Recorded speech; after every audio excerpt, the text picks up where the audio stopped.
ربیع الاول کا مہینہ ہے۔ ربیع الاول کے مہینے کی جو بڑی خاص بات ہے وہ یہ کہ حضور علیہ الصلاۃ والسلام کی پیدائش اس مہینے میں ہوئی ہے۔ اللہ تعالیٰ نے اپنے پیغمبر صلی اللہ علیہ وسلم کی ولادت کے لیے جس مہینے کا انتخاب کیا ہے وہ ربیع الاول کا مہینہ ہے۔ تو سیرت النبی صلی اللہ علیہ وسلم، حضور کی بایوگرافی، حضور کا طرز زندگی، یہ تو وہ چیز ہے جو مسلمان کو ہر وقت پڑھتے رہنا چاہیے اور اس پر ہر وقت بات ہوتی رہنی چاہیے، اس لیے کہ ہماری زندگی کا کوئی بھی پہلو ایسا نہیں ہے جس میں ہم حضور کی پیروی کے بغیر کامیابی حاصل کر سکیں۔ ہم تب تک کامیاب نہیں ہو سکتے جب تک اپنی زندگی میں حضور صلی اللہ علیہ وسلم کو اپنا لیڈر اور اپنا قائد نہ بنا لیں۔ دیکھیں، انسان جب دنیا میں کوئی بادشاہ اگر کسی کو اپنا سفیر بناتا ہے نا تو وہ ویسے ہی نہیں بنا دیتا، وہ اس کے اندر بہت سی کوالٹیز دیکھتا ہے کہ بھئی اس کی پرسنالٹی کیسی ہے، اس کی شخصیت کیسی ہے، اس کے پاس کون سی ڈگری ہے، اس کا ایکسپوجر کتنا ہے، اس کا تجربہ کتنا ہے، یہ لوگوں سے ملنے جلنے کے آداب سے واقف ہے یا نہیں، بڑے لوگوں سے کیسے ملا جاتا ہے، اس کو پتہ ہے یا نہیں پتہ۔ ان ساری چیزوں کو دیکھ کر کسی کو سفیر بنایا جاتا ہے۔ ایسا ہی ہے نا، یا کسی کو بھی سفیر بنا دیتے ہیں کہ بھئی آپ جائیں، آپ اس ملک کے سفیر ہیں۔ یہ جو سفراء ہوتے ہیں نا کسی بھی ملک میں، جو ایمبیسڈر ہوتے ہیں، ان کا رکھ رکھاؤ، بڑے آداب ہوتے ہیں ان کے، کو پتہ ہوتا ہے دنیا میں کہاں کس سے کیسے ملنا ہے۔ ایسا نہیں ہے کہ کسی کو بھی دنیا میں سفیر بنا کے بھیج دیا جائے۔ وجہ اس کی ہے کہ وہ جو سفیر ہوتا ہے وہ ملک کا نمائندہ ہوتا ہے، وہ اس ملک کا چہرہ ہوتا ہے، وہ آپ کے ملک کی نمائندگی کر رہا ہوتا ہے پوری دنیا میں جہاں بھی آپ اس کو بھیج رہے ہوتے ہیں۔ تو اس کا انتخاب بہت سوچ سمجھ کے کیا جاتا ہے تاکہ ایک اچھی نمائندگی، اچھی ریپریزنٹیشن وہ پیش کر سکے۔ اللہ کے رسول دنیا میں اللہ کے سفیر ہوتے ہیں، جو اللہ کے پیغمبر ہیں، انبیاء ہیں، یہ دنیا میں اللہ کے کیا ہیں؟ سفیر ہیں۔ یعنی اللہ کا پیغام انسانیت تک پہنچانے کا جو ذریعہ ہے وہ رسول ہیں، اس لیے کہ اللہ نے انسانوں کو اپنا پیغام تو پہنچانا ہے۔ اس کے دو طریقے ہیں۔ ایک طریقہ یہ ہے کہ اللہ براہ راست ہر انسان سے خود بات کرے۔ ظاہر ہے یہ ممکن نہیں ہے۔ ممکن اس لیے نہیں کہ ایک انسان میں اس بات کی قوت ہی نہیں ہے کہ وہ اس کو برداشت کر سکے۔ اس کی مثال آپ یوں سمجھیں کہ آپ کو اگر پنکھا چلانا ہے نا، پنکھا چلانے کے لیے آپ ڈائریکٹ جو پاور اسٹیشن ہے اس سے اگر آپ پاور لیں کہ پنکھا چلائیں گے تو پنکھا چلے گا نہیں، پنکھا اڑ جائے گا، جل جائے گا پنکھا، اس لیے کہ پنکھا اتنے پاور، اتنی انرجی کو وہ برداشت ہی نہیں کر سکتا، اتنا وولٹیج وہ برداشت نہیں کر سکتا۔ قرآن کریم میں آتا ہے نا، حضرت موسیٰ علیہ السلام نے اللہ سے کہا ربی ارینی انظر الیک، کہ اللہ میں آپ کو دیکھنا چاہتا ہوں۔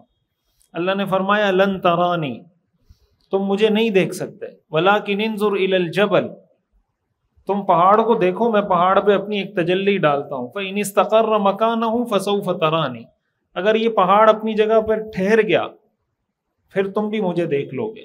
فلما تجلی ربہ للجبل جعلہ دکا، جب اللہ نے پہاڑ پہ تجلی ڈالی پہاڑ ریزہ ریزہ ہو گیا۔ تو اللہ نے فرمایا حضرت موسیٰ علیہ السلام کو کہ جب پہاڑ میری ایک تجلی برداشت نہیں کر سکتا تم کیسے برداشت کرو گے؟ تو ایک طریقہ تو یہ کہ اللہ براہ راست ہر انسان سے بات کرے کہ بھائی نماز پڑھو، یہ کرو، یہ نہیں کرو، یہ تو پاسبل نہیں ہے۔ حدیث میں آتا ہے جو وحی کی شدت ہے نا، وحی کی شدت، حضور علیہ الصلاۃ والسلام پہ جب وحی نازل ہوتی تھی تو سخت سردی میں آپ کا پورا جسم پسینے سے بھر جاتا، سخت سردی کے عالم، اتنا آپ پر اس کا بوجھ ہوتا تھا جب وحی نازل ہوتی تھی۔ آپ اگر کسی سواری پہ بیٹھے ہوتے تھے، اس کی بوجھ کی وجہ سے سواری بیٹھ جاتی تھی، چل نہیں سکتی تھی اگر اس دوران وحی نازل ہونا شروع ہو جاتی۔ ایک صحابی فرماتے ہیں کہ ایک مرتبہ حضور علیہ الصلاۃ والسلام کی ران میری ران پہ رکھی ہوئی تھی، اتنے میں وحی کا نزول شروع ہو گیا۔ آپ پر اتنی اس کی شدت تھی کہ مجھے لگا کہ میری یہ ران ٹوٹ کے گر جائے گی، اتنا آپ کے جسم پہ اس کی شدت تھی۔ تو جو پیغمبر ہوتے ہیں ان پہ جب وحی نازل ہوتی ہے ان کی یہ کیفیت ہوتی ہے جو صحیح احادیث سے ثابت ہے۔ قرآن کریم میں آتا ہے نا کہ حضور علیہ الصلوۃ والسلام پہ جب وحی نازل ہوتی تھی تو آپ اس کو جلدی جلدی پڑھنے کی کوشش کرتے تھے کہیں بھول نہ جاؤں۔ تو اللہ تعالیٰ نے فرمایا لا تحرک به لسانک لتعجل به ان علینا جمعہ وقرآنہ، کہ اے پیغمبر آپ اپنی زبان کو تیز تیز حرکت نہ دیں تاکہ آپ اس کو یاد کر لیں، اس کی حفاظت کرنا ہمارے ذمہ ہے۔ ان علینا جمعہ، یہ ہم جمع کر کے دیں گے آپ کو، آپ اس کی ٹینشن نہ لیں کہ میں بھول جاؤں گا۔ تو دوسرا طریقہ اللہ کا یہی ہے، اور یہی اللہ نے اختیار کیا کہ اللہ تعالیٰ کچھ لوگوں کو، کچھ شخصیات کو منتخب کر لیتے ہیں۔ ان شخصیات کو اللہ اپنا پیغمبر، اپنا رسول، اپنا نبی، اپنا سفیر، اپنا نمائندہ بناتے ہیں کہ میرا یہ پیغام لے کر ساری انسانیت کو بتا دو۔ یہی سلسلہ ہے تمام انبیاء کا، اللہ نے جتنے انبیاء بھیجے اسی لیے بھیجے۔ تو انبیاء جب دنیا میں آتے ہیں ان کا اپنا کوئی پیغام نہیں ہوتا، ان کا اپنا کوئی مشن نہیں ہوتا، وہ اللہ کی طرف سے ایک مشن پر ہوتے ہیں۔ جو مشن اللہ نے دے دیا وہ اس مشن کو لے کے کھڑے ہو جاتے ہیں اور ساری زندگی اس پہ گزار دیتے ہیں۔ اسی لیے قرآن کریم میں اللہ تعالیٰ نے ارشاد فرمایا من یطع الرسول فقد اطاع اللہ، جس نے رسول کی اطاعت کی اس نے اللہ کی اطاعت کی۔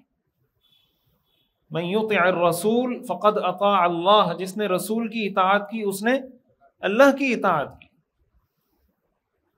رسول کی اطاعت کے بغیر اللہ کی اطاعت نہیں ہو سکتی۔ جب تک ہم اللہ کے رسول کی بات نہیں مانیں گے اس کا مطلب ہم اللہ کی بات نہیں مانتے، اس لیے کہ ہمیں اللہ کی بات بتانے والے اللہ کے رسول ہیں۔ جب ہم اللہ کے رسول کی بات نہیں مان رہے تو اللہ ڈائریکٹ تو ہم سے بات کرنے سے رہا، ہم اللہ کے ساتھ ڈائریکٹ تو بات کرنے سے رہے اور رسول کی بات ماننے کے لیے تیار نہیں، اس کا مطلب ہم اللہ کی بات ماننے کے لیے تیار نہیں ہیں۔ تو اللہ تعالیٰ جب انتخاب کرتے ہیں نا کسی شخصیت کا اس کو رسول بنانے کے لیے، تو وہ رسول کی جو شخصیت ہوتی ہے وہ بھی عام انسانوں کی شخصیت سے بہت مختلف ہوتی ہے، اور اللہ تعالیٰ بہت کمالات سے ان کو نوازتا ہے۔ یہی وجہ ہے کہ اللہ نے جتنے رسول، جتنے پیغمبر بھیجے ہیں سب اعلیٰ نسب سے بھیجے ہیں۔ کوئی پیغمبر اللہ نے ایسا نہیں بھیجا جس کا نسب کسی بھی درجے میں کم حیثیت والا ہو۔ ہمیشہ اللہ اپنے رسولوں کو ایسے خاندان سے، ایسی کمیونٹی سے، ایسی برادری سے، ایسے قبیلے سے منتخب فرماتے ہیں جو اس قوم کی سب سے معزز کمیونٹی ہوتی ہے۔ کیوں؟ اس لیے کہ وہ اللہ کا نمائندہ ہے۔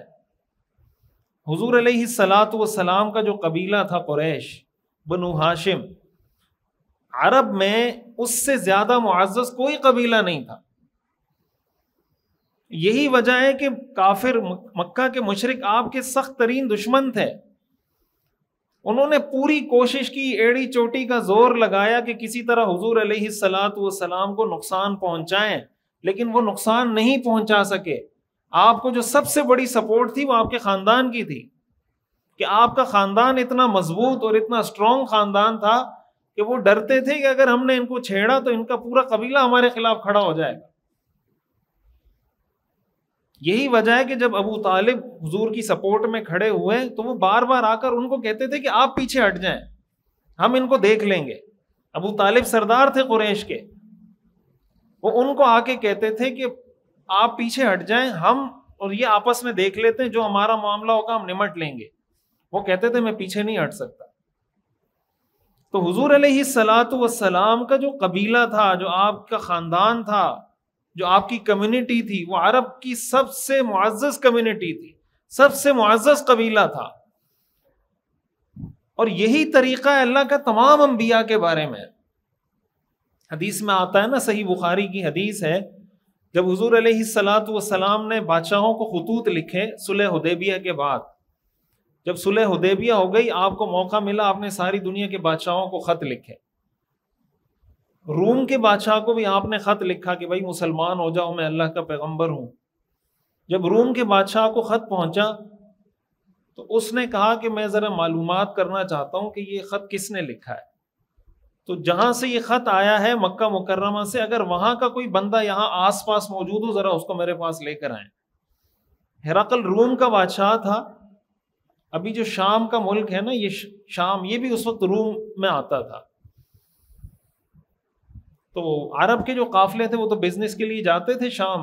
اس وقت ابو سفیان، یہ اس وقت ظاہر مسلمان نہیں ہوئے تھے، ابتدائی دور تھا، یہ ایک تجارتی قافلہ لے کر شام کے سفر پر تھے۔ لوگوں نے بتایا کہ ان کے ایک رشتہ دار یا ان کے علاقے کے ایک شخص یہاں تجارتی قافلہ لے کر آئے ہوئے ہیں، تو اگر معلومات کرنی ہے تو ان سے کر لیں۔ اس نے طلب کیا کہ ان کو میرے دربار میں لے کر آئیں۔ ابو سفیان اس وقت صحابی نہیں تھے، بعد میں صحابی بنے، وہ ان کو طلب کیا ہرقل نے، روم کے بادشاہ نے، اور بہت سارے سوالات کیے کہ مجھے جس شخصیت نے یہ خط لکھا ہے میں اس شخصیت کے بارے میں کچھ جاننا چاہتا ہوں۔ تو پہلا سوال اس نے یہ کیا کہ وہ کیسے خاندان سے تعلق رکھتا ہے، خاندان کیسا ہے اس کا، کیف نسبہ فیکم۔ تو حضرت ابو سفیان نے آگے سے جواب دیا، ہو فینا ذو نسب، وہ تو ہم میں بہت بڑے خاندان سے تعلق رکھتا ہے۔ پھر اس نے پوچھا کہ جو اس کی اتباع کرنے والے لوگ ہیں وہ امیر لوگ ہیں یا غریب لوگ ہیں؟ تو ابو سفیان نے کہا کہ زیادہ تر جو اتباع کرنے والے لوگ ہیں وہ غریب لوگ ہیں، زیادہ تر جو ان کی اتباع کرنے والے لوگ ہیں وہ غریب لوگ ہیں۔ پھر اس سے پوچھا کہ کیا کبھی اس شخصیت کو تم نے جھوٹ بولتے ہوئے دیکھا ہے؟ ہرقل عیسائی تھا، اس کو ظاہر ہے حضرت عیسیٰ علیہ السلام اور سارے پیغمبر حضور کی خوشخبری دنیا میں دے کر گئے تھے، نشانیاں بتا کر گئے تھے۔ انہوں نے کہا نہیں، ہم نے کبھی اس کو جھوٹ بولتے ہوئے نہیں دیکھا۔ کہا تمہاری اور ان کی کوئی جنگ ہوتی ہے، جنگیں ہوئی ہیں؟ تو انہوں نے کہا بالکل جنگیں ہوئی ہیں۔ تو کہا کہ جنگ میں تمہیں فتح ہوتی ہے یا ان کو فتح ہوتی ہے؟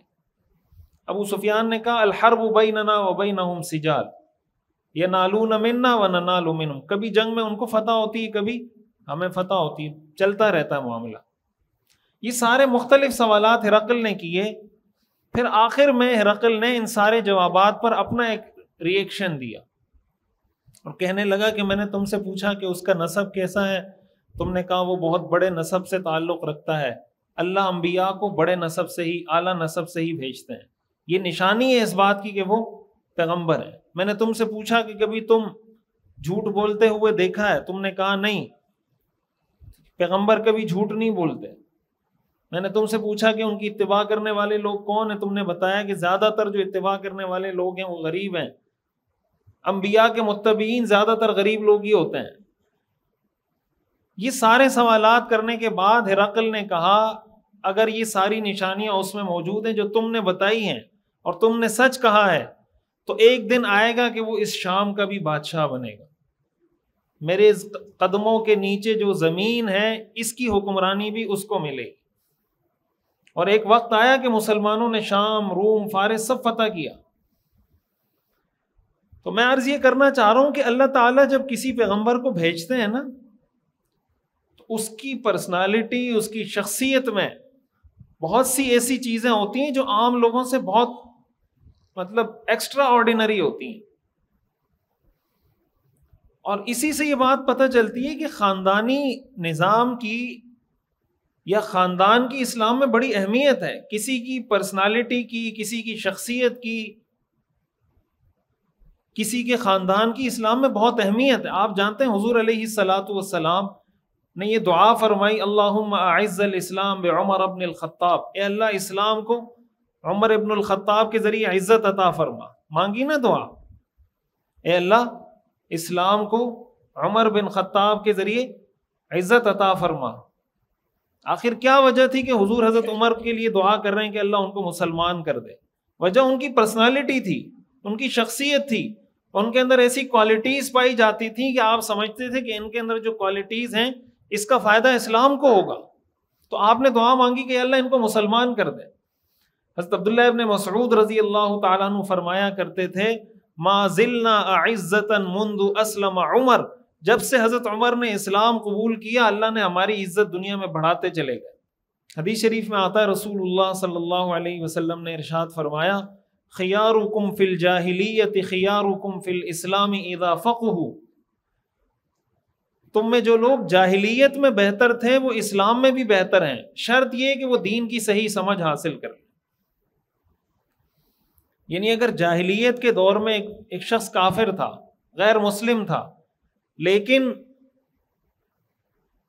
اس کی ایک شخصیت تھی یا اس کا ایک قبیلہ تھا یا اس کی ایک پہچان تھی معاشرے میں، اگر وہ شخص اسلام لے آتا ہے اور اپنی اس شخصیت کو، اپنی اس پرسنالٹی کو، اپنی اس صلاحیت کو اسلام کے لیے استعمال کرتا ہے تو یہ عام مسلمانوں سے بہتر مسلمان ہے۔ اس کی مثال آپ یوں سمجھیں کہ بھائی کوئی پڑھا لکھا آدمی ہے کسی ایسی فیلڈ میں جو اسلام کو وہ فائدہ پہنچا سکتا ہے جو ایک ان پڑھ آدمی نہیں پہنچا سکتا۔ ایک پڑھا لکھا آدمی کسی ایسی فیلڈ میں ہے کہ وہ سمجھتا ہے کہ اس فیلڈ میں اسلام کی عظمت کے لیے، اسلام کی خدمت کے لیے یہ کام کر سکتا ہوں، اور یہ کام ایسا ہے کہ جو میں کر سکتا ہوں کوئی اور نہیں کر سکتا، تو ظاہر ہے اگر وہ شخص یہ کام کرے گا تو اس کا مرتبہ بلند ہوگا نا۔ اس سے یہ بات بھی سمجھ میں آتی ہے کہ اللہ تعالیٰ نے اگر کسی کو کوئی حیثیت دی ہے، کوئی صلاحیت دی ہے، کوئی شخصیت، کوئی پرسنالٹی، کوئی وجاہت، کوئی خاندان، کوئی علم، کوئی ڈگری، کوئی سکل، کوئی صلاحیت اللہ نے دی ہے، اس کا سب سے بہترین مصرف یہ کہ آپ اس کو اسلام کی خدمت کے لیے استعمال کریں۔ کوئی اگر آئی ٹی کا ایکسپرٹ ہے، کوئی جناب کوئی انجینئر ہے، کوئی ڈاکٹر ہے، کوئی سائنٹسٹ ہے، کوئی کسی بھی فیلڈ کا ماہر ہے، اس کو یہ دیکھنا چاہیے کہ میں اپنی اس فیلڈ میں اسلام کی کیا خدمت کر سکتا ہوں، میری اس فیلڈ سے اسلام کو، امت مسلمہ کو کیا فائدہ ہو سکتا ہے۔ دیکھیں حضرت خالد بن ولید رضی اللہ تعالیٰ عنہ سپہ سالار بنے، تو حضرت خالد بن ولید اسلام لانے کے بعد سپہ سالار نہیں بنے، وہ اسلام لانے سے پہلے بھی سپہ سالار تھے، ایسا ہے یا نہیں؟ غزوہ احد میں جو مسلمانوں کو وقتی طور پہ شکست ہوئی تھی، وہ شکست کا سبب کون بنا تھا؟ حضرت خالد بن ولید بنے تھے۔ حضرت خالد بن ولید اس وقت مسلمان نہیں ہوئے تھے، انہوں نے پیچھے سے حملہ کیا مسلمانوں پہ، اور مسلمان بیچ میں پھنس گئے، اور 70 سے زیادہ صحابہ شہید ہو گئے، حضور کے چچا شہید ہو گئے۔ یہ حملہ کرنے والے کون تھے؟ حضرت خالد بن ولید تھے، وہ اس وقت بھی سپہ سالار تھے اور اسلام لانے کے بعد بھی سپہ سالار تھے۔ تو ان کے اندر یہ جو ٹیلنٹ تھا، یہ جو صلاحیت تھی، اسلام لانے سے پہلے تھی۔ اسلام نے اس کا رخ موڑ دیا کہ پہلے تم کفر کے لیے لڑتے تھے، اب اسلام کے لیے لڑو۔ تو اگر کوئی انجینئر ہے، وہ اگر سمجھتا ہے کہ میں اپنی اس فیلڈ میں اسلام کی کیا خدمت کر سکتا ہوں، امت کی کیا خدمت کر سکتا ہوں۔ دیکھیں پاکستان میں ڈاکٹر عبد القدیر خان نے ایٹم بم بنایا نا، تو ایٹم بم تو غیر مسلم ملکوں میں بھی لوگوں نے بنایا ہے نا، لیکن انہوں نے کافروں کو ترقی دی یا کافروں کی خدمت کی یا کافروں کے لیے کام کیا، اور ڈاکٹر عبد القدیر خان نے اپنی صلاحیت کو مسلمانوں کے لیے استعمال کیا، ایک مسلم ملک کے لیے استعمال کیا، اسلام کے لیے استعمال کیا۔ تو ظاہر ہے ایٹم بم بنانا کسی مولوی صاحب کا کام تو نہیں ہے۔ کیا خیال ہے؟ یہ مولوی صاحب بیٹھ کے ایٹم بم بنائیں گے یا مفتی صاحب مدرسے میں ایٹم بم بنائیں گے؟ ایٹم بم بنانا تو سائنٹسٹ کا کام ہے، جو ایٹمی سائنسدان ہوگا وہ ایٹم بم بنائے گا۔ لیکن اگر کوئی ایسا سائنٹسٹ ہے، سوال یہ پیدا ہوتا ہے کہ وہ اپنی صلاحیت کو استعمال کہاں پہ کر رہا ہے۔ اس کا یہ مطلب نہیں کہ آپ اپنی صلاحیت کے ذریعے دنیا نہیں کما سکتے، آپ دنیا کمائیں، 1000 بار کمائیں، لیکن اس کو مقصد نہ بنائیں۔ ہمارے ہاں جو ایک بہت بڑا مسئلہ ہے نا، جس کی وجہ سے ہم زوال کا شکار ہیں، وہ یہ کہ ہم جس شعبے میں بھی جاتے ہیں، ہم صرف اپنی ذات کے گرد گھومتے رہتے ہیں، اپنے نظریے کے لیے، اپنے مشن کے لیے، اپنے اسلام کے لیے، اپنے مذہب کے لیے، اپنے ملک کے لیے نہیں سوچتے۔ اجتماعی سوچ ہمارے دماغ میں نہیں ہوتی۔ یہ جتنی ہمارے ہاں کرپشن ہے، رشوت ہے، سود خوری ہے، حرام خوری ہے، ملاوٹ ہے، 2 نمبری ہے، فراڈ ہے، ان سب کے پیچھے کیا ہے؟ ان سب کے پیچھے خود غرضی ہے۔ یہی ہے نا، اگر کسی آدمی میں خود غرضی نہیں ہوگی، وہ کرپشن کرے گا، وہ رشوت لے گا، وہ حرام کھائے گا، وہ سود کھائے گا، وہ فراڈ کرے گا، 2 نمبری کرے گا۔ یہ سارے کام کیوں ہو رہے ہیں؟ وجہ یہ ہے کہ ہم اپنی ذات کا سوچتے ہیں کہ کسی طرح میرے پاس پیسہ آ جائے بس۔ تو اگر میں یہ میری نیت ہوگی، یہ میری انٹینشن ہوگی، تو میں اسلام کی کیا خدمت کروں گا؟ امت کی کیا خدمت کروں گا، ملک کی کیا خدمت کروں گا؟ تو انبیاء کو اللہ تعالیٰ جب دنیا میں بھیجتے ہیں نا، ان کی شخصیت میں یہ چیز ہوتی ہے. یہ جو ہم حدیث میں سنتے ہیں بار بار کہ حضور علیہ الصلاۃ والسلام کے گھر میں 2 مہینے چولہا نہیں جلتا تھا، سنا ہوگا آپ نے بھی. اس سے عام لوگوں کے ذہن میں یہ تاثر جاتا ہے کہ حضور علیہ الصلاۃ والسلام بہت غریب تھے. یہی تاثر جاتا ہے نا کہ حضور علیہ الصلاۃ والسلام بہت غریب تھے اس لیے چولہا نہیں جلتا تھا. حضور علیہ الصلاۃ والسلام غریب نہیں تھے، اور یہ قرآن سے ثابت ہے. وَوَجَدَكَ عَائِلًا فَأَغْنَى. اللہ فرماتے ہیں ہم نے آپ کو غریب پایا، ہم نے آپ کو غنی کر دیا، مالدار کر دیا. اللہ فرما رہے ہیں ہم نے آپ کو کیا کر دیا؟ مالدار کر دیا. تو پھر چولہا کیوں نہیں جلتا تھا؟ چولہا اس لیے نہیں جلتا تھا کہ جو آتا تھا صدقہ کر دیتے تھے، حتیٰ کہ اپنے کھانے کی جو چیز ہوتی تھی وہ بھی صدقہ کر دیتے تھے. یہ بات سمجھ میں آ رہی ہے؟ یہ نہیں، وجہ یہ نہیں ہے کہ بھائی آپ نے سیرت میں پڑھا ہوگا، سنا ہوگا، حضور علیہ الصلاۃ والسلام نبوت ملنے سے پہلے بھی تجارت کرتے تھے، نبوت ملنے کے بعد بھی آپ نے تجارت کی. خیبر جب فتح ہوا، خیبر سے آپ کو حصہ آتا تھا، اور فتح کی زمین تھی، اور کئی زمینیں تھیں جہاں سے آپ کے پاس انکم آ رہی ہوتی تھی. مستقل آپ کا ایک غزوات جب ہوئے، جنگیں شروع ہوئی، غنیمت کا مال آنا شروع ہوا، تو غنیمت میں جو 5واں حصہ ہے وہ پیغمبر کا ثوابدیدی اختیار ہوتا ہے. وَاعْلَمُوا أَنَّمَا غَنِمْتُم مِّن شَيْءٍ فَأَنَّ لِلَّهِ خُمُسَهُ وَلِلرَّسُولِ. اس کا جو خمس ہے، 5واں حصہ ہے، وہ رسول اپنی ثوابدید سے خرچ کرے گا. تو رسول کا غنیمت میں الگ حصہ ہوتا ہے. تو حضور علیہ الصلاۃ والسلام کے پاس بہت ساری ایسی زمینیں تھیں جس سے آپ کو مستقل آمدنی ملتی تھی، لیکن گھر میں چولہا جلانے کے لیے کچھ نہیں ہوتا. تو جب اتنا سب کچھ آ رہا ہے تو یہ کہاں جا رہا تھا؟ یہ آپ صدقہ کر دیا کرتے تھے. حدیث میں آتا ہے کہ ایک مرتبہ حضور علیہ الصلاۃ والسلام نے نماز پڑھائی، عصر کی نماز یا مغرب کی نماز پڑھائی، اور سلام پھیرتے ہی فوراً آپ اٹھ گئے. ویسے آپ کا معمول تھا آپ تھوڑی دیر بیٹھتے تھے، کوئی تسبیح وغیرہ پڑھ کے پھر اٹھتے تھے. سلام پھیرتے ہی اٹھ گئے اور گھر چلے گئے. صحابہ پریشان ہو گئے کہ پتہ نہیں کیا ہو گیا، اتنا جلدی حضور علیہ السلام کیوں تشریف لے گئے، کوئی بیمار ہے، کوئی پریشانی ہے. تھوڑی دیر بعد واپس تشریف لائے. صحابہ نے پوچھا یا رسول اللہ کیا ہو گیا، اچانک آپ تشریف لے گئے؟ آپ نے فرمایا مجھے نماز میں 1-2 درہم یاد آ گئے جو میرے گھر میں رکھے ہوئے تھے، تو مجھے یہ بات پسند نہیں آئی کہ میرے گھر میں یہ 2-3 درہم پڑے رہے. میں گیا اٹھا کے اس کو صدقہ کر دیا تاکہ گھر خالی ہو جائے. تو یہ جو ہم بار بار سنتے ہیں کہ حضور علیہ الصلاۃ والسلام کے گھر میں چولہا نہیں جلتا تھا، اور یہ تھا اور وہ تھا.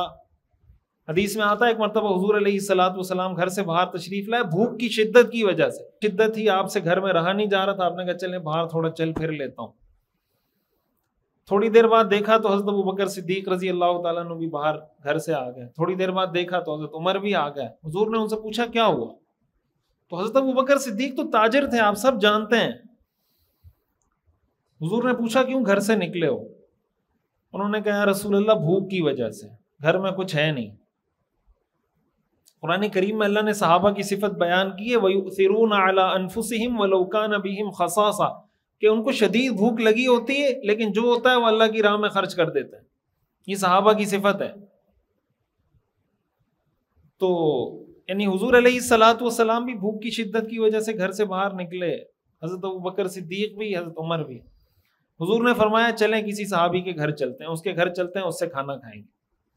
ایک انصاری صحابی تھے، حضور ان کے گھر تشریف لے گئے. وہ گھر پہ موجود نہیں تھے، ان کی اہلیہ تھی. حضور نے پوچھا کہ وہ کہاں ہیں؟ انہوں نے بتایا کہ وہ کہیں گئے میں. تھوڑی دیر میں وہ آ گئے. جب انہوں نے دیکھا کہ حضور میرے گھر تشریف لائے تو ان کے لیے اور خوشی کی کیا بات ہوتی کہ حضور ان کے گھر پہ آئے ہوئے ہیں. انہوں نے کہا کہ حضور میں آپ کے لیے بکری ذبح کرتا ہوں. آپ نے فرمایا کہ دودھ دینے والی بکری ذبح نہیں کرنا، کوئی اور بکری ذبح کرنا.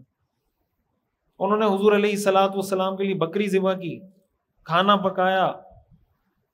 حضور علیہ الصلاۃ والسلام نے بھی کھایا، حضرت ابوبکر صدیق، حضرت عمر، ان سب نے کھایا. اور جب کھانا کھا لیا پھر حضور نے حضرت ابوبکر اور حضرت عمر سے کہا کہ اللہ کی قسم قیامت کے دن تم سے اس نعمت کے بارے میں سوال کیا جائے گا. کہ جب تم گھر سے آئے تھے تو بھوکے تھے، اب جب گھر جاؤ گے تو پیٹ بھر کے جاؤ گے، قیامت کے دن اللہ کو جواب دینا پڑے گا اس نعمت کا۔ لَتُسْأَلُنَّ عَنْ هَذَا النَّعِيمِ، قیامت کے دن اس نعمت کے بارے میں تم سے سوال کیا جائے گا۔ یہ کس نعمت کے بارے میں کہا جا رہا ہے؟ جو شدید بھوک کی حالت میں کسی نے کھانا کھلا دیا، اس کا بھی اللہ قیامت کے دن سوال کرے گا۔ تو یہ جو ہم کھا رہے ہیں سارا، ہم جو اپنی زندگی میں کما کر کھا رہے ہیں، کیا اس کا سوال نہیں ہوگا؟ اور پھر اگر وہ حرام طریقے سے کمایا ہو تو اس کے بارے میں ہم کیا جواب دیں گے؟ تو حضور علیہ الصلاۃ والسلام کا جو طرز عمل ہے، جو ہمیں سیکھنے کو ملتا ہے، میں یہ عرض کر رہا ہوں کہ اللہ تعالیٰ جب کسی پیغمبر کو بھیجتے ہیں تو اللہ تعالیٰ اس پیغمبر کے اندر بہت سی ایسی خصوصیات ہوتی ہیں پیغمبروں میں جو عام انسانوں میں اس کا تصور بھی مشکل ہوتا ہے۔ ان کے حسب، ان کا نسب، ان کی حیثیت، ان کی سچائی، ان کا کردار۔ آپ جانتے ہیں کہ حضور علیہ الصلاۃ والسلام کی جب بعثت ہوئی، نبوت سے پہلے آپ کی پہچان کیا تھی؟ صادق اور امین۔ ابھی آپ کو نبی نہیں بنایا گیا تھا کہ دنیا آپ کو صادق اور امین کے نام سے جانتی تھی، سچا اور امانت دار۔ تو یہ جو آپ کی پہچان تھی، یہ نبوت ملنے سے پہلے تھی۔ یہی وجہ ہے کہ جب آپ نے دعوت دی تو دعوت دینے سے پہلے آپ نے عرب قریش کے لوگوں سے سوال کیا کہ بھائی تم میرے بارے میں کیا خیال رکھتے ہو، تمہارا میرے بارے میں کیا خیال ہے، سچا سمجھتے ہو یا جھوٹا سمجھتے ہو؟ انہوں نے کہا ہم نے کبھی آپ کو جھوٹ بولتے ہوئے نہیں دیکھا۔ ساری جب ان سے باتیں پوچھ لی، انہوں نے کہا نہیں آپ امانت دار ہیں، سچے ہیں۔ جب دعوت دی جھٹلانے لگ گئے۔ یہی پہچان دنیا میں ایک مومن کی ہونی چاہیے۔ حضور علیہ الصلاۃ والسلام کے امتی کی دنیا میں پہچان یہی ہونی چاہیے، جو حضور کی تھی وہی پہچان ہماری ہونی چاہیے۔ اور جس طریقے سے حضور علیہ الصلاۃ والسلام نے صحابہ کی تربیت کی، وہی تربیت ہمارے لیے بھی ہے نا۔ حضور علیہ الصلاۃ والسلام کو اور بلکہ سارے پیغمبروں کو جو جھٹلایا گیا نا، جو انکار کیا گیا، یہ بات بھی بہت اہم ہے سمجھنے کی۔ لوگوں کے ذہنوں میں تصور یہ تھا، اور آج بھی بہت سارے لوگوں کے ذہنوں میں یہ تصور ہے کہ جو رسول ہوتا ہے وہ کوئی الگ مخلوق ہونی چاہیے، یعنی وہ جس کو کہتے ہیں نا کہ خدا کا مظہر ہو، خدا کا پرتو ہو، وہ کوئی دیوتا ہو، کوئی دیوی ہو، کوئی الگ سے کوئی چیز ہونی چاہیے رسول۔ اس لیے ہمیشہ وہ یہ سوال کرتے تھے کہ ہل انتم الا بشر مثلنا، تم تو ہماری طرح انسان ہو۔ حضرت موسیٰ اور حضرت ہارون علیہ السلام نے جب قوم کو دعوت دی تو ان کی قوم نے آگے سے جواب میں یہی کہا کہ یہ دو انسان ہیں جو چاہتے ہیں کہ ہم پہ برتری حاصل کریں، سردار بن جائیں، ہیں انسان۔ اور ان کا اعتراض کیا ہوتا تھا کہ وہ کھانا بھی کھاتے ہیں، بازاروں میں بھی پھرتے ہیں۔ قالوا ما لهذا الرسول يأكل الطعام ويمشي في الاسواق، یہ کیسا رسول ہے، کھانا بھی کھاتا ہے اور بازاروں میں بھی جاتا ہے۔ اللہ تعالیٰ نے قرآن کریم میں فرمایا وما ارسلنا قبلک من المرسلین الا انہم لیأکلون الطعام ویمشون فی الاسواق، ہم نے جتنے پیغمبر بنائے سب کھانا بھی کھاتے تھے اور بازاروں میں بھی جاتے تھے۔ آج بھی بہت سے لوگوں کا دین کے بارے میں یہ تصور ہے کہ دیندار آدمی کو، بزرگ کو، عالم دین کو، مفتی کو، کسی نیک آدمی کو بازار میں نہیں جانا چاہیے۔ اور بہت سارے نیک لوگوں کا بھی یہ خیال ہے، کسی نیک آدمی کو، کسی مفتی صاحب کو اگر دیکھ لیں کہ وہ اپنی فیملی کے ساتھ بازار گئے ہیں تو کہتے ہیں یار مفتی صاحب بھی بازاروں میں گھومتے رہتے ہیں۔ یہ خیال ہے یا نہیں؟ تو جو چیز عمل کرنے والی تھی کہ ہم نے کیا بننا ہے، اس کو تو ہم نے سراسر نظر انداز کر دیا۔ اور جو اعتراض کافروں کا تھا رسولوں پر، وہی اعتراض آج ہمارا ہے نیک لوگوں پر۔ بلکہ بعض نیک لوگ بھی یہ سمجھتے ہیں کہ یہ نیکی ہے، بعض نیک لوگ بھی یہ سمجھتے ہیں کہ یہ نیکی ہے۔ قرآن کریم میں اللہ تعالیٰ نے ارشاد فرمایا وما جعلناہم جسدا لا یأکلون الطعام وما کانوا خالدین، ہم نے پیغمبروں کے ایسے جسم نہیں بنائے کہ وہ کھانا نہ کھاتے ہوں، پیغمبر کھانا کھاتے تھے۔ تو ہمیشہ سے کافروں کا نبیوں پر، رسولوں پر یہ اعتراض رہا ہے کہ نبی کو انسان نہیں ہونا چاہیے، یعنی انسانوں سے الگ کوئی مخلوق ہونی چاہیے۔ قرآن کریم میں اللہ تعالیٰ نے جا بجا یہ نبیوں کو کہا، حضور کو کہا قل انما انا بشر مثلکم، آپ ان کو کہیں میں تمہاری طرح انسان ہوں، بس فرق میرے میں اور تم میں یہ ہے یوحا الیہ کہ میرے کو وحی کی جاتی ہے، تمہیں وحی نہیں کی جاتی۔ جب کافروں نے حضور علیہ الصلاۃ والسلام سے مطالبہ کیا نا کہ بھائی آپ یہاں جنت بنا دیں، باغات بنا دیں، نہریں جاری کر دیں، آسمان توڑ کے لے آئیں، فلاں کریں فلاں کریں، تو آگے سے اللہ نے کہا قل سبحان ربی هل كنت الا بشرا رسولا، آپ کہیں کہ میں تو اللہ کا رسول ہوں، بشر ہوں، یہ میرے اختیار میں تھوڑی ہے کہ میں باغات بنا دوں، میں نہریں جاری کر دوں، یہ میرے اختیار میں یہ چیز نہیں ہے۔ آج ہمارے ہاں بھی نیک لوگوں کا یہ تصور پایا جاتا ہے کہ نیک آدمی وہ ہوتا ہے جو کوئی ایسا کام کرے جو عام لوگ نہ کر سکتے ہوں، جو عام لوگوں کی طرح رہتا ہو، عام لوگوں کی طرح نماز پڑھ رہا ہے، کھانا کھا رہا ہے، بازار بھی جا رہا ہے، گاڑی میں بھی گھوم رہا ہے، بیوی بچے بھی ہیں اس کے، تو وہ کہتے ہیں یہ تو ہماری طرح انسان ہے۔ ہمارے یہاں بزرگ اس کو سمجھا جاتا ہے جس کو دنیا کا کچھ پتہ نہ ہو، دنیا و ما فیہا سے جتنا بے خبر ہوگا اتنا اعلیٰ درجے کا بزرگ ہوگا۔ حالانکہ پیغمبر ایسے نہیں ہوتے ہیں، پیغمبر ایسے نہیں ہوتے، پیغمبروں کو دنیا کے مسائل کا پتہ ہوتا ہے، جبھی تو حل پیش کرتے ہیں۔ اگر ان کو دنیا کے مسائل کا نہیں پتہ تو حل کیسے پیش کریں گے؟ تو یہ وہ چیزیں ہیں حضور علیہ الصلاۃ والسلام کی شخصیت اور زندگی سے متعلق کہ جن چیزوں کو اختیار کرنا چاہیے ان چیزوں کو ہم اختیار نہیں کر رہے، اور جن چیزوں پر اعتراض نہیں کرنا چاہیے ان چیزوں پر ہم اعتراض کر رہے ہیں۔ نیکی اور برائی، بزرگی یا غیر بزرگ ہونے کا جو معیار ہے وہ کیا ہے؟ انسان دین پر عمل کرے، عام انسانوں کی طرح بن کے رہے۔ حدیث میں آتا ہے نا کہ حضور علیہ الصلاۃ والسلام اور حضرت ابوبکر صدیق صحابہ جب بیٹھے ہوتے تھے تو جب باہر سے کوئی شخص آتا تھا وہ پہچانتا نہیں تھا کہ ان میں پیغمبر کون ہے، یہ ان کو پتہ نہیں چلتا تھا، وہ پھر آگے پوچھتے تھے کہ تم میں محمد کون ہے، پھر بتاتے تھے کہ یہ تو پتہ چلتا تھا۔ تو حضور کی کوئی ایسی الگ شان شوکت مجلس میں نہیں ہوتی تھی جس سے پتہ چل رہا ہو کہ یہ کوئی الگ شخصیت ہے، یہ الگ شخصیت ہے۔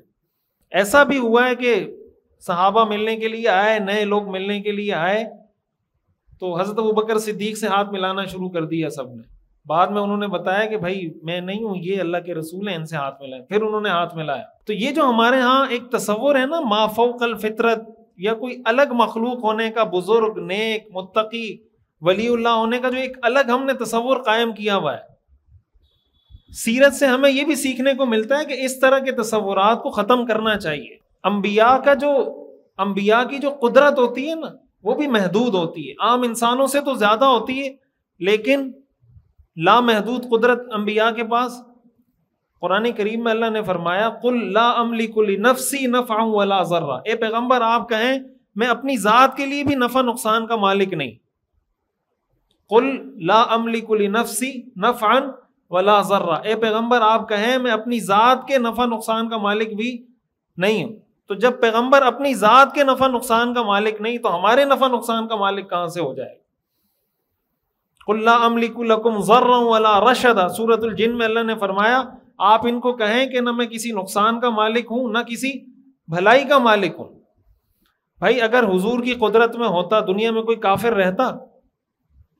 اگر حضور کے اختیار میں ہوتا کہ جس کو ہدایت دینا چاہیں اور آپ کے پاس اتنا اختیار ہوتا، دنیا میں کوئی کافر حضور کی زندگی میں رہتا؟ تو حضور کی زندگی میں کتنے کافر موجود تھے؟ قرآن میں اللہ نے کہہ دیا انک لا تہدی من احببت ولکن اللہ یہدی من یشاء، اے پیغمبر جس کو آپ چاہیں ہدایت نہیں دے سکتے، اللہ جس کو چاہتا ہے ہدایت دیتا ہے۔ فذکر انما انت مذکر، آپ نصیحت کیجئے، آپ کا کام نصیحت کرنا ہے۔ ہم نے آپ کو ان پر مسلط کر کے نہیں بھیجا کہ آپ نے زبردستی ان کو مسلمان بنانا ہے، یہ آپ کا اختیار نہیں ہے۔ صرف یہی نہیں، حضور علیہ الصلوۃ والسلام جب منافقین آتے تھے آپ ان کے لیے بھی استغفار کرتے تھے کہ اللہ ان کو بخش دے، آپ تو رحمت للعالمین تھے۔ سورۃ المنافقون میں اللہ نے فرمایا سواء استغفرت لهم ام لم تستغفر لهم لن يغفر اللہ لهم، اے پیغمبر برابر ہے یہ بات، آپ ان کے لیے مغفرت کی دعا کریں یا نہ کریں میں ان کو نہیں بخشوں گا۔ استغفر لهم او لا تستغفر لهم، آپ ان کے لیے مغفرت کی دعا کریں یا نہ کریں، ان تستغفر لهم 70 مرۃ، اگر آپ ان کے لیے 70 مرتبہ بھی مغفرت کی دعا کریں گے، لن یغفر اللہ لهم، اللہ ان کو ہرگز نہیں بخشے گا۔ تو پیغمبر کے اختیارات کوئی غیر محدود اختیارات نہیں ہیں۔ اسی چیز سے کافروں کو مزید اشکال ہوتا تھا کہ یہ بھی تو ہماری طرح محدود اختیارات ہیں ان کے، تو یہ کیسے پیغمبر ہیں؟ پیغمبر کو تو ایسا ہونا چاہیے کہ اس کے اختیارات، ہمارے ہاں تو یہ اختیارات لوگوں نے ولیوں کو دیے ہوئے ہیں، مزاروں کو دیے ہوئے ہیں کہ یہ مزار والا بیٹا دیتا ہے، یہ اولاد دیتا ہے، یہ رزق دیتا ہے، یہ جناب فلاں کرتا ہے۔ مزاروں پہ جا کے اولاد مانگ رہے ہوتے ہیں، رزق مانگ رہے ہوتے ہیں، اور اللہ اپنے پیغمبر کو کہہ رہے ہیں کہ آپ ان کو کہیں کہ میں اپنی ذات کے نفع نقصان کا مالک نہیں۔ تو جب پیغمبر اپنی ذات کے بارے میں یہ کہہ رہے ہیں تو کوئی ولی کیسے کسی نفع نقصان کا مالک ہو سکتا ہے؟ جب ولی اپنی ذات کے نفع نقصان کا مالک نہیں تو ولی میرے نفع نقصان کا مالک کہاں سے ہوگا؟ اسی طرح پیغمبر کا علم بھی محدود ہوتا ہے، پیغمبر کا علم لامحدود نہیں ہوتا، لامحدود علم اللہ کا ہے۔ اگر پیغمبر کا علم لامحدود ہوتا تو پیغمبر کو غزوہ احد میں آپ کے دندان شہید ہوتے، آپ زخمی ہوتے، آپ کے چچا شہید ہوتے، آپ کو پتا تھا کہ اس جنگ میں میرے فلاں صحابی نے شہید ہونا ہے، تو آپ اس حساب سے حکمت عملی بناتے نا۔ اتنے صحابہ شہید کیسے ہو گئے حضور کی زندگی میں؟ سورۃ التحریم میں ہے نا کہ اللہ تعالیٰ نے حضور علیہ الصلوۃ والسلام کی ازواج کا آپس میں کوئی مسئلہ چل رہا تھا، کوئی راز کی باتیں ایک دوسرے کو ازواج مطہرات نے کی، تو ایک بیوی نے حضور کو بتا دیا کہ فلاں بیوی نے یہ بات کی ہے، آپ نے جا کے ان کو بتایا کہ تم نے یہ بات کی ہے، تو بیوی نے آگے سے کہا من انبأک، آپ کو کس نے بتایا؟ قالت من انبأک ھذا، بیوی نے کہا آپ کو کس نے بتایا؟ اس کا کیا مطلب؟ بیوی کو پتا تھا کہ بھئی جو چیز ہم نے حضور سے چھپائی وہ حضور کو پتا نہیں چل سکتی۔ آپ نے فرمایا نبأنی العلیم الخبیر، مجھے اس علیم اور خبیر ذات نے اطلاع دی ہے، مجھے اللہ نے بتایا کہ تم لوگ آپس میں کیا باتیں کر رہے ہو۔ تو حضور کی ازواج مطہرات کو بھی پتا تھا کہ آپ کا علم لامحدود نہیں ہے، اس لیے تو وہ حیران ہو رہی تھی کہ جو چیز ہم نے آپ سے چھپائی آپ کو کیسے پتا چل گیا؟ آپ کو تو پتا نہیں چلنا چاہیے تھا، آپ نے بتایا مجھے خود پتا نہیں چلا، اللہ نے وحی کے ذریعے مجھے بتایا۔ یہ ساری وہ چیزیں ہیں کہ ہمارا بھی بعض اوقات یہ ایک تصور بنتا ہے رسول اور پیغمبر کے بارے میں کہ رسول کی شخصیت ایسی ہوگی جو ما فوق الفطرت بھی ہوگی، اس کے اختیارات بھی لامحدود ہیں، اس کا علم بھی لامحدود ہے، اور جناب وہ جو کچھ کرنا چاہے کر سکتا ہے۔ یہ پیغمبر کے اختیارات نہیں ہیں، اور جو کرنے کے کام ہے کہ ان کو کس کس چیز میں فالو کرنا ہے اس کو ہم نے چھوڑ دیا ہے، اور وہی سارے اعتراضات، وہی سارے نظریات ہم بنا کے بیٹھے ہوئے جو مشرکین مکہ نے بنائے ہوئے۔ تو اس لیے ہمیں اس چیز کو، جو صحیح نظریہ ہے، صحیح عقیدہ ہے، قرآن و حدیث سے ہمیں جو معلوم ہوتا ہے اس کو اپنانا چاہیے، اور جو اپنانے کی چیزیں، عمل کرنے کی چیزیں، اس پہ عمل کرنا چاہیے۔ اللہ تعالی ہمیں سمجھنے کی اور عمل کرنے کی توفیق عطا فرمائے۔ آخر دعوانا الحمدللہ رب العالمین۔ سیرت النبی صلی اللہ علیہ وسلم کا مکمل اور جامع اور کمپریہنسو کورس دیکھیے ہر اتوار کی رات 10 بجے پاکستانی وقت کے مطابق ہمارے آفیشیل یوٹیوب چینل مفتی رشید آفیشیل پر۔ اس کورس میں انشاءاللہ آپ اپنے پیغمبر صلی اللہ علیہ وسلم کی مکمل زندگی کے بارے میں جان سکیں گے، خود بھی جڑیں، اپنی فیملی کو، بچوں کو، دوستوں کو بھی جوڑیے۔